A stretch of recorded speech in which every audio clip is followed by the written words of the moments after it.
बार फिर आप तमाम लोगों का स्वागत है क्राइम तक की कहानी के इस एपिसोड में। उम्मीद है पूरी फैमिली अच्छी होगी, अपना और अपनों का ख्याल रख रही होगी। आज मंडे वीक की शुरुआत, पहला दिन, और ये पूरा वीक फेस्टिव वीक। तो इसी हफ्ते दिवाली है, थर्सडे को, वेडनेसडे को छोटी दिवाली है। और बाहर छोड़िए, आजकल बाहर तो बहुत ही भीड़, ऑफिस के अंदर का भी माहौल ऐसे ही लगता है जैसे एकदम त्योहार वाला मौसम। ज्यादातर लोगों को काम करने का भी मन नहीं कर रहा है, बस जल्दी जल्दी आओ, जल्दी जल्दी भागो, यही चल रहा है और ये रहेगा, होना भी चाहिए, त्योहार का मौका है। आते हैं आज की खबर के ऊपर। शायद मैंने पहले भी आपसे कहा है, अगर नहीं कहा तो आज कह देता हूं कि हमारे देश में कहते हैं कि 3 लोग ऐसे हैं जो सबसे ज्यादा पावरफुल हैं, जिनके पास सबसे ज्यादा पावर होता है, सबसे ज्यादा वो ताकतवर शख्स होते हैं, सबसे ज्यादा कानून का अधिकार उनके हाथ में होता है। और ये 3 शख्स हैं, तीनों के आगे एमएम लगा हुआ है। एक है पीएम, दूसरे हैं सीएम और तीसरे हैं डीएम, यानी प्राइम मिनिस्टर, चीफ मिनिस्टर और डिस्ट्रिक्ट मजिस्ट्रेट। तो पीएम, सीएम और डीएम, ये 3 वो लोग हैं जिनके पास सबसे ज्यादा पावर होता है, जो हमारी विधायिका यानी हमारे कॉन्स्टिट्यूशन ने दे रखा है। कानपुर में एक नौजवान एक कत्ल करता है। कत्ल के बाद अमूमन कातिल पुलिस से, लोगों की निगाहों से, वीवीआईपी जगहों से, कोर्ट से या फिर अफसरों से, जजों से दूर भागता है, किसी सुनसान जगह की तलाश करता है, अगर लाश को भी ठिकाने लगानी है।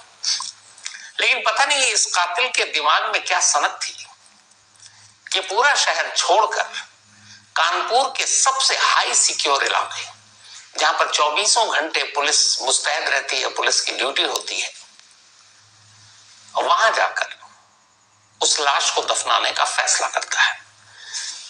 अब या तो वो चैलेंज देना चाहता है अथॉरिटी को, पता नहीं क्या है उसके दिमाग में, ये उसकी सोच ये है कि ये लोग क्या करेंगे, कानून ही तो है, बड़े सुस्त होते हैं। तो वो फैसला करता है उस लाश को दफनाने के लिए, और वो भी उस जगह पर जो पूरे कानपुर शहर की सबसे सिक्योर, सबसे सुरक्षित जगह है। वो जगह जिसे डीएम कंपाउंड कहते हैं। अब उस डीएम कंपाउंड में खुद कानपुर शहर के जो डीएम है, उनका अपना घर, और उन डीएम साहब का जो घर है, उसी कंपाउंड में उसके आसपास के जो घर हैं, वो भी कोई मामूली शख्स के नहीं है, बल्कि वहां जज रहते हैं जो कानपुर के डिस्ट्रिक्ट कोर्ट में या बाकी उसमें जिनकी पोस्टिंग है। तो वो सारे जज और उनका घर इन डीएम साहब के घर के बिल्कुल पास बाकी जज रहते हैं। तो एक तरफ जज, एक तरफ डीएम साहब, 24 घंटे हर जज के घर के बाहर सुरक्षा होती है, डीएम साहब के घर के बाहर भी कमरा बना हुआ है, पुलिस वाले रहते हैं। और उसी डीएम कंपाउंड के अंदर घुसकर एक लाश को 8 फीट गड्ढा गहरा खोदने के बाद दफना कर चले जाना, बिना किसी की नजरों के सामने आए, और फिर 4 महीने तक उस गड्ढे और उस कत्ल से दुनिया को अनजान रखना, कैसे मुमकिन हो सकता है? लेकिन ये सब कुछ हुआ है, और वो भी कानपुर में हुआ है। ये कहानी है 24 जून की, और इस कहानी में अलग अलग किरदार हैं। इस कहानी के कुल अगर देखें तो 4 किरदार हैं, उनमें से 3 इंसान हैं और एक बेजान। ये 3 जो किरदार हैं, उनमें से एकता गुप्ता, उम्र 32 साल, कानपुर की रहने वाली, और एकता की शादी एक बिजनेसमैन कानपुर के राहुल गुप्ता, उनके साथ हुई। तो राहुल गुप्ता एकता के हस्बैंड, और दोनों की खुशहाल जिंदगी चल रही थी, सब कुछ ठीक ठाक था। 24 जून इसी साल, 4 महीने पहले तक। 24 जून को एकता अपने घर से निकलती है, और उस घर के करीब ही ग्रीन पार्क स्टेडियम है, आपको पता होगा, कानपुर में, जहां अभी हाल में इंटरनेशनल मैच हुआ, टेस्ट मैच था बांग्लादेश के खिलाफ, जो हम जीते थे, वो भी 2.5 दिनों में। तो उसी ग्रीन पार्क स्टेडियम के पास एक जिम है। उस जिम में जो है एकता हमेशा जाया करती थी। तो एकता और राहुल पति पत्नी, और इसमें एक तीसरा किरदार है इस कहानी का, वो जिम, जिस जिम में एकता जाती थी, ये जिम बेजान। लेकिन इस बेजान जिम में एक जान वाला इंसान काम करता था, जो जिम ट्रेनर था, विमल सोनी। तो जिम ट्रेनर विमल सोनी, एकता उस जिम में जाती है। धीरे धीरे दोनों उसको जिम में बाकी चीजें सिखाते सिखाते एकता और विमल के बीच में दोस्ती हो जाती है और फिर ठीक ठाक सब कुछ जिम में चल रहा है। 24 जून की सुबह 7 बजे एकता उस जिम में जाती है। आखिरी बार वो उस जिम के कैमरे में नजर आती है और फिर वो जिम से बाहर जाती है, उस कैमरे में भी नजर आती है। इसके बाद 24 जून की सुबह 7 से 7:30 या 7:15 के दरमियान आखिरी बार कैमरे ने किसी एकता को देखा। इसके बाद किसी कैमरे ने नहीं देखा, ना एकता के घर वालों ने देखा और एकता गायब था। 24 जून की शाम तक कायदे से 8 साढ़े 8 तक वापस जिम से घर लौट आती है एकता, लेकिन उस दिन शाम हो गई। पति को लगा कहीं इधर उधर तो नहीं है, ढूंढते रहे, मोबाइल भी बंद, सारी कोशिश कर ली। तब उन्हें फिक्र हुई। शाम को उन्होंने कानपुर पुलिस में जाकर अपनी बीवी की गुमशुदगी और किडनैपिंग की रिपोर्ट लिखा दी। पुलिस ने रिपोर्ट लिखी। पुलिस ने समझाया, जो आमतौर पर शुरुआत में हर पुलिस का रवैया जैसा होता है, मोस्टली वो वही था। अरे 32 साल की पढ़ी लिखी समझदार है, कहीं चली होगी, भूल गई होगी, आपको याद नहीं होगा, लौट आएगी, क्यों परेशान हो रहे हैं। पति को भी लगा एक उम्मीद कि हाँ शायद लौट आए, लेकिन भाई लौटी नहीं। इधर दिन पर दिन बीतते गए। कानपुर पुलिस खाना पूरी कर रही है, जबकि पति ने यह भी लिखा रखा है कि जो जिम ट्रेनर है विमल सोनी, उसकी बीवी को शायद उसने ही किडनैप किया। पुलिस को लगता है चलो जी विमल सोनी का पता करते हैं। पता चला कि भाई 24 जून के बाद से वो भी जिम में नहीं आया, गायब है, मोबाइल बंद है, घर वालों से पूछा है नहीं। पुलिस ने यह मान लिया कि दोनों एक दूसरे के साथ निकल गए, कहीं भाग गए। आराम से इस केस को निपटाएंगे, छोड़ दिया। इधर पति परेशान। अब पति ने जितनी जान पहचान थी सारे अपने वो सोर्स लगा लिए, कानपुर के ऊपर से नीचे तक टॉप पुलिस अफसर को। कोई काम नहीं बना। उन्होंने यूपी के सीएम योगी आदित्यनाथ को लेटर लिखा, कुछ नहीं हुआ। देश के पीएम को लेटर लिखा। एक जानने वाला आईबी में, उनके इंटेलिजेंस ब्यूरो में दिल्ली में, उनसे उन्होंने मदद मांगी कि भाई 24 जून से लापता, अभी तक कोई सुराग नहीं है, मोबाइल बंद है, बट कोई फायदा नहीं हुआ। 24 जून को लापता हुई एकता धीरे धीरे जुलाई आकर बीत गया, फिर अगस्त आया, फिर सितंबर आया, कोई सुराग नहीं। इसके बाद अक्टूबर का महीना आता है, करीब 4 महीने होने वाले, एकता का कोई सुराग नहीं है। 4 महीने के बाद अब पुलिस ने यह किया था कि विमल सोनी और वो चूंकि एक साथ गायब थे, तो विमल सोनी के घर वालों के कुछ के मोबाइल उन्होंने सर्विलांस पे लगा रखे थे। तो अभी लास्ट सैटरडे की बात है, ये 2 दिन पहले की। विमल सोनी के एक रिलेटिव के मोबाइल पर घंटी बजी, उधर से फोन उठाया, खुद विमल ने, बातचीत हुई, पुलिस सुन रही थी। तो बातचीत से अंदाजा हो गया कि विमल कहीं और नहीं, इसी कानपुर शहर में है। इसके बाद उस नंबर और उस नंबर के जरिए लोकेशन पुलिस पहुंच गई फौरन और विमल सोनी को कानपुर से ही गिरफ्तार कर लिया। गिरफ्तार करने के बाद लाए, पूछताछ की, भाई कहाँ है एकता। अब उसने पहले तो इधर उधर घुमाया, फिर कहने लगा कि एकता को तो मैंने मार दिया। तो उसने कहा चलो लाश बताओ कहाँ है। उसने कहा लाश तो मैंने नदी में फेंक दी, पता नहीं अब बहकर कहाँ चली गई होगी।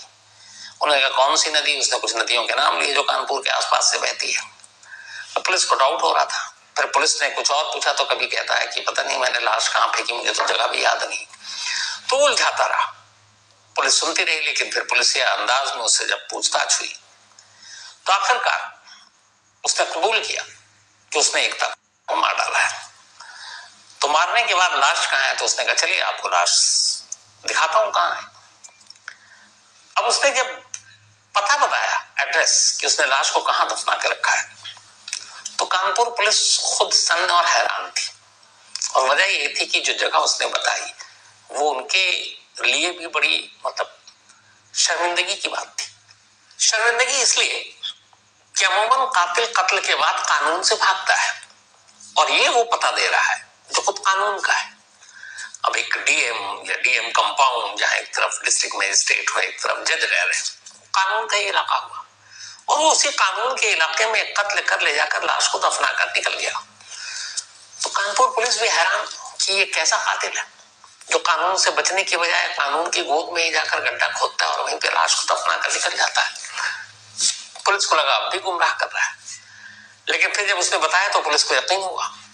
अब कानपुर पुलिस के सामने दिक्कत ये है कि अगर ये बात मीडिया में लीक हो गई कि 4 महीने पहले गायब एकता को कत्ल करने के बाद उसकी लाश को एक डीएम कंपाउंड में गड्ढा खोदकर दफना दिया गया।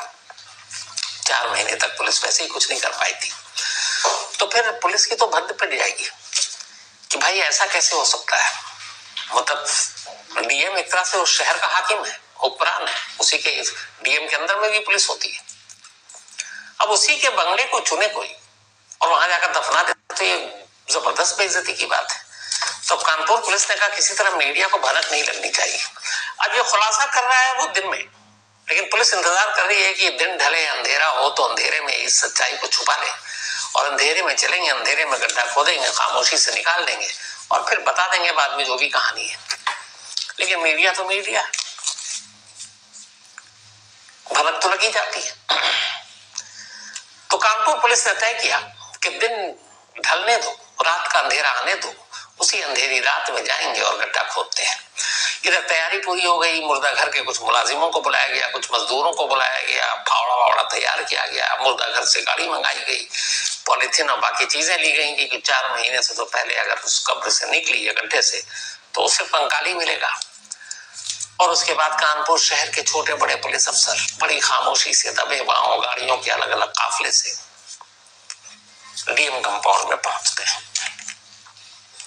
जब वो पहुंचे थोड़ी देर बाद उन्हें एहसास हो गया कि नहीं, मीडिया हमसे ज्यादा तेज है। अब मीडिया के लोग भी पहुंच गए। अब उन्होंने क्या किया कि कंपाउंड के अंदर गेट था वो बंद कर दिया। जहां पे गड्ढा खोदा जा रहा है या बाकी चीजें, अंदर कोई कैमरा मीडिया घुस ही नहीं सकता। लेकिन मीडिया भी कहाँ हार माने। हमारे भी एक रिपोर्टर सिमर चावला और उनके साथ कैमरामैन थे शिवम शुक्ला, दोनों बाउंड्री पे ही चढ़ गए और उसके बाद उन्होंने वो खुदाई और सारी चीजें शूट करनी शुरू कर दी। ये वीडियो तस्वीरें भी आप देखेंगे और इस कैमरे में ये भी दिखा रहे हैं, ये देखिए डीएम साहब का घर और ये गड्ढा, आप ही देख लीजिए खुद ही कहाँ पे है। और सामने की तरफ जो है वो सारी चीजें जो घर दिख रहे हैं वो जजों के घर है। और ये पूरा कंपाउंड का हिस्सा है, जो गड्ढा है ये भी डीएम साहब के कंपाउंड का हिस्सा है। तो अब मीडिया पहुंच गई, कैमरे में रिकॉर्डिंग शुरू, सब कुछ लाइव कैमरे पे चल रहा है। थोड़ी देर के बाद करीब 8 फीट गड्ढा नीचे जब हुआ तो अंदर से कंकाल के नाम पर हड्डियां बाहर आई, उन्हें लपेटा और समेटा गया, मुर्दा घर की गाड़ी में डाला गया और उसके बाद बड़ी खामोशी से पुलिस वालों की गाड़ियां अब एक एक कर उस गेट से बाहर निकल जाती और सब निकल लेते हैं। उनकी आधी ख्वाहिश अधूरी रह गई थी कि मीडिया की भनक न लगे, लेकिन मीडिया ने सब रिकॉर्ड कर लिया। अब जाने के बाद पुलिस ने पूरी कहानी सुनाई। तो पहले पुलिस की कहानी और थ्योरी और इस कत्ल की कहानी, उसके बाद पुलिस की थ्योरी पर क्रॉस थ्योरी। तो पुलिस के हिसाब से जो विमल सोनी ने कहानी सुनाई वो कहानी ये है कि जो एकता है शादी के बाद इस ग्रीन पार्क के करीब पॉश एरिया वहां पर उस जिम में वो आया करती थी और विमल सोनी जो है वो एक जिम ट्रेनर था, वही उसका ट्रेनर था। ट्रेन करते करते दोनों एक दूसरे के करीब आ गए, दोस्ती हो गई और फिर प्यार हो गया। अब दोनों जिम के बाहर भी मिलने जुलने लगे। धीरे धीरे वक्त बीता, सब कुछ ठीक चल रहा था। पर तभी मई के महीने में अचानक विमल सोनी की उम्र कम थी, लड़का है, मतलब लड़का भी नहीं कहेंगे लेकिन शादीशुदा नहीं। तो विमल सोनी के घर वालों ने एक रिश्ता तय किया और फिर रिश्ते के साथ साथ वो तिलक की रस्में भी पूरी हो गई। नॉर्थ इंडिया में तिलक की भी एक रस्म होती है, आप में से बहुत लोग जानते होंगे। तो तिलक की रस्म हो गई, रिश्ता तय हो गया, अब शादी की तारीख आने वाली है। ये बात तब एकता को पता चली।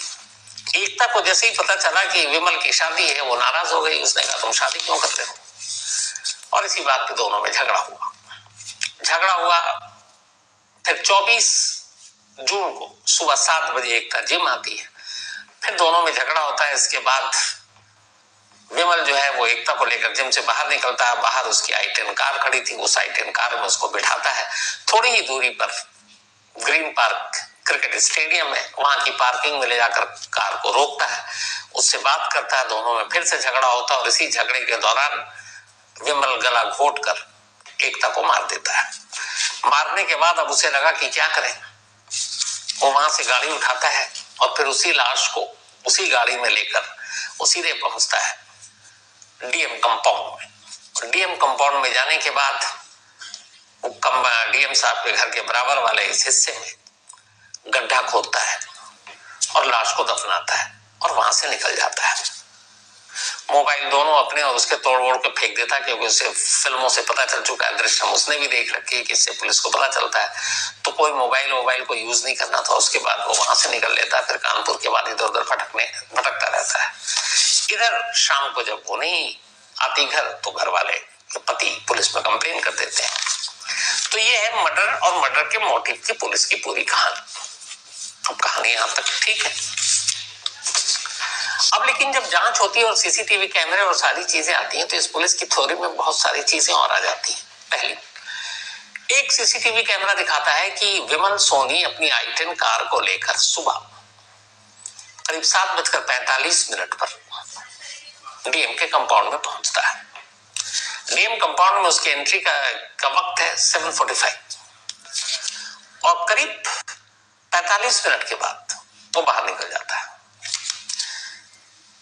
तो 45 मिनट तक अंदर रहता है और पुलिस के हिसाब से इसी 45 मिनट में वो अंदर गया। उसने 8 फीट गड्ढा खोदा गहरा, फिर उसमें लाश डाली, फिर लाश डालने के बाद उसने सारे गड्ढे को भरा और ये सब काम 45 मिनट के अंदर करके वो निकल गया। ये पुलिस की थ्योरी है और कहानी है।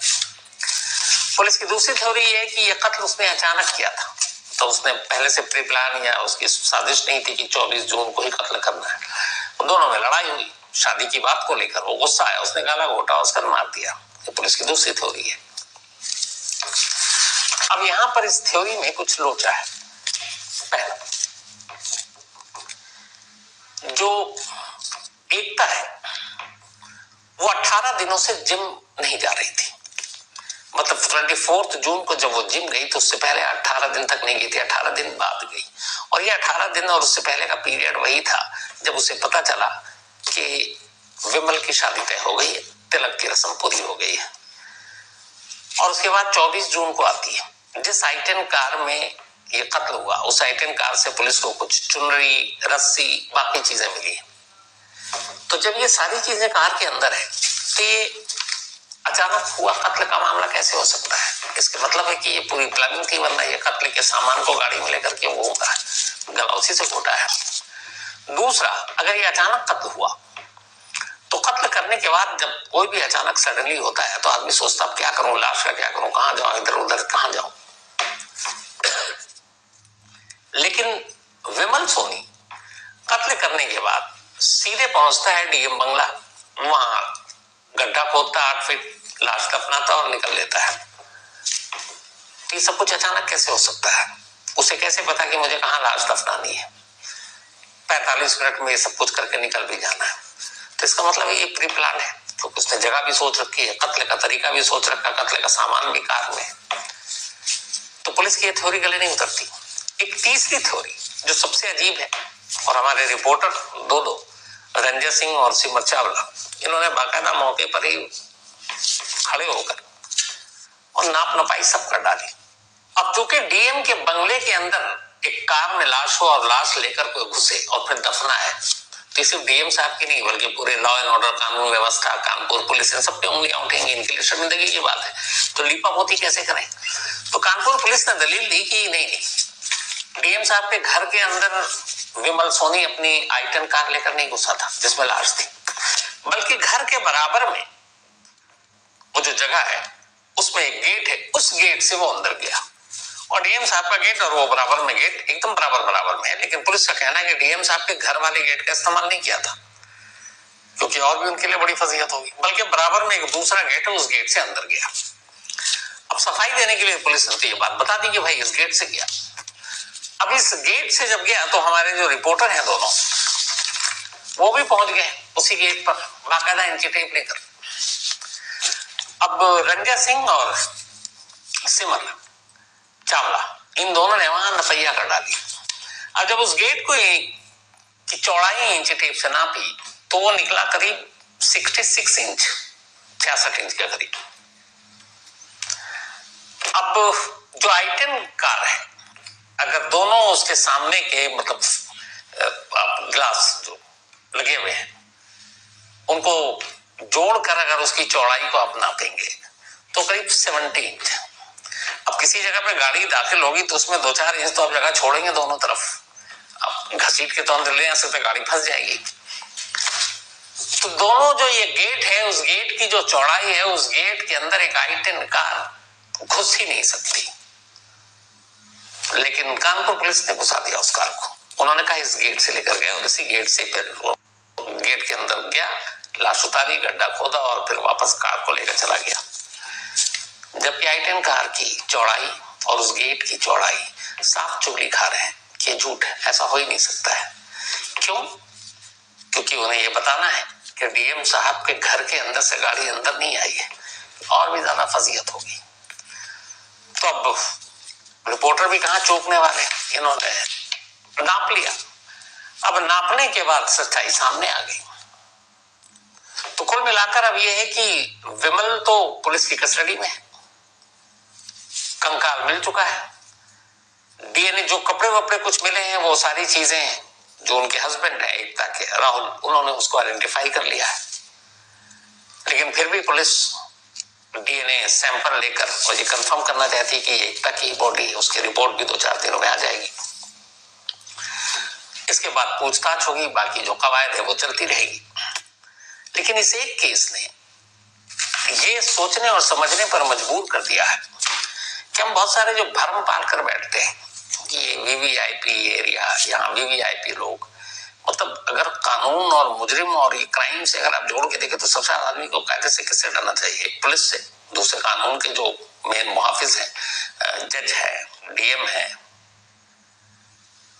लेकिन यहाँ उल्टा है, वो कातिल सबसे ज्यादा जिनसे डरना चाहिए उन्हीं के इलाके में घुस रहा है और बेखौफ लाश को दफना रहा है और निकल जा रहा है। इसका मतलब यह है कि लॉ एंड ऑर्डर के लेकर लोगों के दिलों में वो खौफ है नहीं। और जबकि DM साहब के घर के अंदर पुलिस वालों के गेट पर ही पहरेदारी है, जितने जज हैं उनके गेट पर पहरेदारी है, उस पूरे DM कंपाउंड में पहरेदारी है। और ऐसी जगह पर एक आदमी कत्ल करने के बाद ऐसी लाश छुपाता है कि 4 महीने तक किसी को हवा नहीं लगने देता। और यही काम जो पुलिस ने 4 महीने के बाद किया है, अगर वो 4 महीने पहले शहर के सारे CCTV फुटेज वहां से लेकर, जिम से लेकर, और ये भी पता है कि बेसिक जांच है, कोई भी नौसिखिया पुलिस वाला भी आकर कर देगा कि अगर ये विमल सोनी मिसिंग है तो इसके पास एक कार भी है, वो कार है I-10 कार। इसकी कार कहाँ गई? जो वारदात वाला दिन है 24 जून, उस दिन कहाँ गई? जो 4 महीने बाद अब पुलिस को पता चल रहा है कि ये कार DM कंपाउंड की तरफ भी गई थी। अगर 4 महीने पहले पुलिस उसी कार के जरिए CCTV फुटेज खंगाल लेती तो DM कंपाउंड तक पहुंच सकती थी। और पहुंचने के बाद अगर कंपाउंड की तलाशी ले लेती कि सस्पिशियस मामला है कि यहाँ क्यों है, तो शायद उस कंपाउंड के बराबर में एक गीली या ऐसे मिट्टी को देखकर जो किसी गड्ढे का निशानी होती है, आप एक पुरानी जमीन हो और एक गड्ढे को खोदकर उसमें कुछ किया गया हो, तो आप नंगी आंखों से देखकर कोई भी नौसिखिया बता देता है। तो अगर ये बेसिक चीज, बेसिक पुलिसिंग पुलिस कर लेती सिर्फ CCTV कैमरे के सहारे से, जो 4 महीने बाद अब किया है, जो अब बता रहे हैं कि इतने बजे कार दिखी I-10 DM कंपाउंड में, 4 महीने पहले कर लेते तो खुलासा कब का हो जाता। लेकिन यही वो चीज है जिससे फिर कातिल और क्रिमिनल बेखौफ होते हैं और कहते हैं कि चलो यार एक काम करता हूँ, ऐसी जगह लाश दफनाता हूँ कि तुम सोच भी नहीं सकते। वही दृश्यम वाली बात, अब थाने के बारे में कौन सोचेगा? अब यहाँ कौन सोचेगा कि एक कत्ल करने के बाद कोई DM साहब के घर में घुसकर जाकर या उसी कंपाउंड में घुसकर जाकर लाश दफना देगा? मजाक है, लेकिन हकीकत क्या कीजिएगा। खैर, कहानी में जितने